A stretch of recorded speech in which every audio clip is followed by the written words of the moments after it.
저는 이제 한국 장로교의 정체성을 우리가 이해하기 위해서는 1918년부터 창간돼서 한국 장로교의 유일한 소위 신학 저널이라고 할 수 있는 이 신학 진암을 우리는 구체적으로 살펴볼 필요가 있는 것입니다.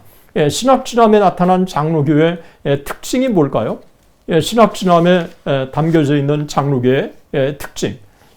이 신학 진암은 평양 장로회 신학교의 교수회의가 책임을 지고 이 신학 진암을 간행하기 시작한 것입니다. 때문에 1918년부터 신학 진암에 담겨져 있는 이 논고들은 당시 한국 장로교의 정체성이 무엇인가를 함축적으로 표현해주고 있다는 것입니다. 1918년에 특별히 그 1918년에 3월에 창간돼서 이제 3개월마다 1년에 4번에 걸쳐서 신학진암이 간행되는데 1918년 1년 동안에 간행된 신학진암을 제가 목차를 가지고 분석을 쭉 해봤습니다. 분석을 쭉 해보니까 먼저 신학에 관한 글이 실리고 그 다음에 성경에 관한 글이 실리고 교회사에 관한 글이 실리고 실천적인 내용의 글들이 실렸다고 하는 것입니다. 그런데 대부분이 이 신학진암에서 아주 강조하고 있는 부분들이 보면 성경에 대한 강조입니다. 신학진암을 창간하면서 1918년에 맨 앞에 소위 발행인이 발행사를 언급하고 있는데 그 첫 문장이 이렇습니다. 신학의 진진함은 성경 이언을. 신학의 진진함. 신학의 소위 나침판은 진정한 나침판은 성경 이언을 라고 표현하고 있어요. 저는 이 표현이 1918년에 이 신학진암이 창간되고 1940년 9월에 신학진암이 폐간될 때까지 신학진암의 성격을 가장 잘 표현하고 있다고 생각합니다. 그것은 신학진암이 성경을 아주 중요한 진암으로 삼고 이것을 밝히 드러내는 게 신학진암의 소위 창간의 목적이고 실제로 그런 내용의 글들이 실렸다고 하는 것입니다. 그래서 3분의 1이 강도에 관한 게 실렸는데 이 강도라고 하는 것은 말 그대로 성경을 강해하는 거 아닙니까? 그래서 이 강도에 관한 이 부분이 3분의 1이 실려서 얼마나 성경을 강조하고 있는가를 신학진암의 목차와 내용을 보면 어렵지 않게 판단할 수 있습니다. 신학진암에 가장 중요하게 다루고 있는 게 소위 성경을 강해하는 이 성경에 대한 강도인데 그러면 이 말씀 선포의 아주 중요한 것, 그래서 소위 강도 설교를 오늘날 설교를 실천하기 위해서 6가지 필수적인 사항을 부두일 선교사가 지적했는데 이 부두일 선교사가 지적한 이 6가지는 제게는 굉장한 도전이었습니다. 이 강도를 잘하기 위해서는 설교를 잘하기 위해서는 무엇이 필요하냐? 첫 번째가 성경을 연구할 것. 그래서 성경을 대체적으로든지 아니면 각절적으로든지 해석적으로 연구하기를 열심으로 해야 한다고 하는 것입니다. 그래서 성경을 해석할 때에 소위 이상하게 상상적으로 하지 말고 묵시의 의를 정확하게 해석해야 한다고 하는 것을 강조하고 있습니다. 두 번째가 신학을 연구해야 한다는 것이 신학적인 뼈대와 골격이 있어야 그 설교가 상당히 성경적이고 신학적이고 그리고 설득력이 있다는 거죠. 세 번째로 시대를 이용할 것. 그래서 회중들이 어떤 생각을 갖고 있는지를 정확하게 파악하고 그 시대가 어떤 시대였는지에 대한 상황에 대한 이해도 필요하다는 것입니다. 네 번째가 각 개인의 정경을 감찰할 것.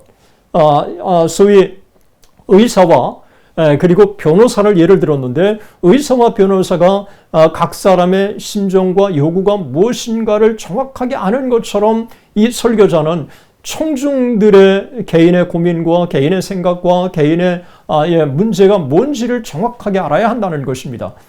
다섯 번째가 생활의 시대적 형편을 이해해야 한다는 것이죠. 특별히 시대와 예수교 간의 이 관계가 어떠한지, 그리고 예수교가 시대에 대하여 요구하는 바가 무엇이고 시대가 예수교에 요구하는 게 무엇인지를 정확하게 파악해야 한다는 것입니다. 저는 이 부분에 굉장한 도전을 받았습니다. 오늘날 기독교가 시대에 대해서 요구하는 바가 뭔지, 그리고 시대가 기독교에 대해서 요구하는 바가 뭔지를 정확하게 파악할 수 있어야 된다고 하는, 이것이 사실 어떻게 보면 설교와 무슨 상관이 있느냐고 그렇게 참 질문할 수 있지만, 그러나 강도를 훌륭하게 하기 위해서는 여기에 대한 안목도 분명하게 있어야 된다는 것을 지적해주고 있는 것입니다. 여섯 번째가 자기를 알아야 한다는 것입니다. 그래서 참 이 부분에 대해서는 끊임없는 노력이 필요하다는 거죠. 동일한 방법으로 하지 말고 더 잘 연구하기 위해서는 우리가 사상을 더욱더 함양을 해야 되고, 그리고 같지 아니한 방법도 시도해 봐야 한다고 하는 것이죠. 그래서 어떻게 하면 효과적으로 청중들에게 잘 전달할 수 있는지에 대한 이와 같은 고민들을 설교자는 해야 한다고 하는 것을 지적해 주고 있는 것입니다. 정리한다면 우리가 강도를 잘하기 위해서, 설교를 잘하기 위해서는 성경, 신학, 시대 각계인 생활 형편, 그리고 자신을 잘 알아야 한다고 하는 것으로 그렇게 시작하고 있습니다. 저는 또 하나, 평양 장로의 신학교에 제가 신학진암을 보면서 평양 장로의 신학교에 이 신학진암의 성령에 대한 강조가 반복돼서 나타나고 있다는 것입니다. 한 예를 들면 평양 장로의 신학교에 편집인이 항상 거하시는 보혜사라고 하는 이 글을 올렸습니다.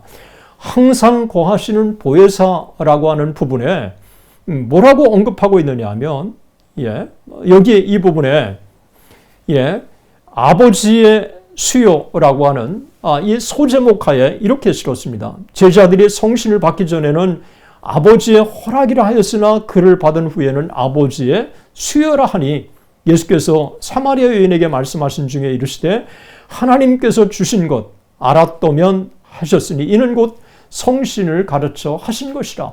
그래서 예수 그리스도를 구주로 영접한다면 우리는 성령이 우리 안에 내주하시는 것이고, 그러나 내주하시는 것으로 끝나는 것이 아니라 우리는 성령의 충만을 받아야 한다고 하는 것을 강조하고 있는 것입니다. 구체적으로 이 글에서는 성령의 세례라고 하는 표현을 썼던 것입니다.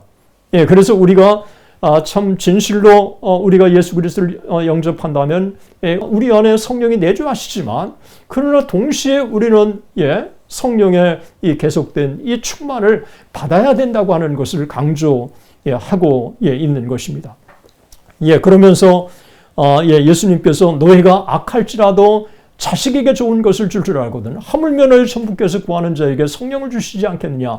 누가복음 11장 13절의 말씀을 인용하면서 우리 하나님께서는 당신의 백성들에게 성령을 주시기를 원하시니까 우리는 이 성령을 달라고 간구해야 한다고 하는 것을 언급해 주고 있는 것입니다. 이러면서 성경의 이런 중심적인 이 내용의 실천적인 부분들을 아주 강조하고 있습니다. 정리한다면 우리는 신학진암에 1918년에 1권에서 4권까지의 이 내용을 정리하면서 우리는 성경을 중심으로 한 신학교육을 실시했다고 하는 것, 또 목회 현장의 실전적인 강해 설교를 강조했다고 하는 사실, 그리고 그러면서도 매호 신학 관련 논고들을 통해서 기독교 신앙인들을 소개하고, 그리고 신학적 교회사적인 안목을 넓혀주는 것을 강조하고 있고, 그러면서도 미국 장로의 신학교회 교수들을 평신에 초청해서 학생들에게 들려줌으로 말미암아 당시 장로교 전통의 이 보수적인 세계적인 신학의 흐름이 무엇인가를 신학생들에게 들려주고, 이것을 신학진암에 소개해서 전국의 소위 장로교 목회자들이 들을 수 있도록 그렇게 해 주었다고 하는 것입니다. 이제 저는 오늘의 강의를 정리를 좀 해보려고 합니다. 첫 번째로 한국에 파송된 장로교 선교사들이 첫 50년 동안에 그들은 칼빈주의나 개혁주의라고 하는 이 표현보다는 장로회라고 하는 이 용어를 더 선호했고, 이 장로회라고 하는, 장로교라고 하는 신앙의 전통과 소위 웨스민스터 교회 정치 표준조례, 이것들을 중요한 정체성으로 삼고 강조했다고 하는 것입니다. 두 번째로, 그러면서도 성경을 전도, 선교, 교회 생활, 그리고 교회 교육에 있어서 최우선에 두었다고 하는 것입니다. 세 번째로, 장로교라고 하는 정체성을 분명히 가졌으면서도 교파주의나 교단주의에 함몰되지 않았다고 하는 것입니다. 신학진암 1918년에 보면 신학세계에 대한 광고가 실리기도 하고요. 또 신학세계에 보면 평양 장로신학교회 이 설립에 관련된 마포 삼열 선교사님의 글이 실리기도 한 것입니다. 네 번째로, 총회와 그리고 신학교와 개교회가 유기적인 관계를 갖고 운영되었다고 하는 것을 우리는 신학진암을 통해서 초기에 한국 장로교 교회와 신앙교육을 통해서 확인할 수 있습니다.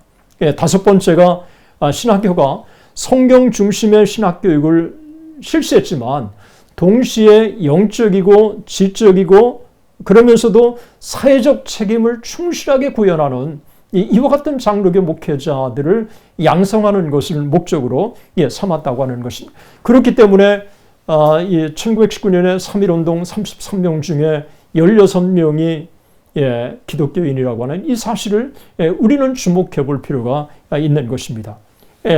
마지막으로 한국 장로교 선교사들과 한국 장로교 목회자들과 한국 장로교회는 한국교회 부흥운동과 교회 성장의 중요한 주역이 되었다고 하는 것입니다. 감사합니다.